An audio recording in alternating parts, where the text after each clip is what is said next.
Regarde mon doigt là par exemple. Ouais, faut que tu regardes vraiment où, voilà, jusqu'à ce que la colonne elle s'allume. Aurélien est infirme moteur cérébral, un handicap qui ne l'empêche pas d'utiliser un ordinateur quotidiennement. Mais aujourd'hui, il teste pour la première fois ce nouveau matériel. Tu connais les règles du puissance 4 ? Ouais.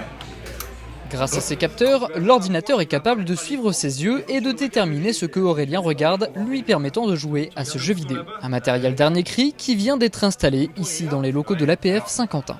Moi déjà j'ai un matériel basique, mais je pense que pour les autres handicaps, ce sera très avantageux.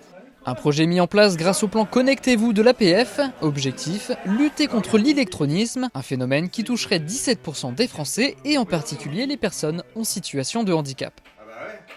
C'est un projet qui est issu d'une étude de besoin qu'on a menée auprès des personnes en situation de handicap en Picardie et qui a montré que elles sont concernées par ce qu'on appelle l'électronisme ou la fracture numérique. On a un public, nous, qui est souvent en difficulté par rapport à ces outils-là.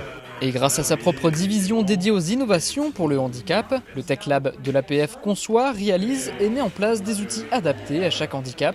La plupart du temps, des solutions pour se passer d'un clavier et d'une souris. Donc le principe est le suivant, au-dessus de l'écran il y a un émetteur et récepteur infrarouge donc qui émet une lumière qui est réfléchie par la pastille qui est juste positionnée sur la petite monture que je me suis mis au-dessus de la tête. Il existe plein d'outils. Et c'est compliqué parfois de se retrouver dans la jungle de tout ce qui existe. On a présenté différentes choses ici, des différentes solutions qui permettent de rendre accessible le clavier, d'autres qui permettent de remplacer la souris, parce que c'est souvent quelque chose d'assez compliqué, la souris à manipuler. Donc il y a des solutions comme des joysticks, comme des commandes à la tête, comme des commandes oculaires. Et toutes ces solutions, c'est important de pouvoir les tester.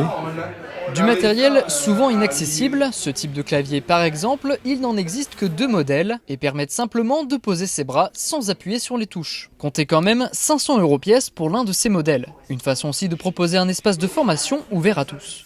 Donc l'idée c'est vraiment de proposer des ateliers qui permettent un peu de déconstruire l'image qu'on a du numérique pour permettre aux gens en tout cas de s'y sensibiliser, d'apprendre à utiliser une boîte mail, d'apprendre à utiliser un navigateur Google par exemple, de faire une recherche, de rédiger un CV, c'est très très large en fait. Et grâce au nouveau bus récemment acheté, l'APF est capable de se déplacer en dehors de l'agglo.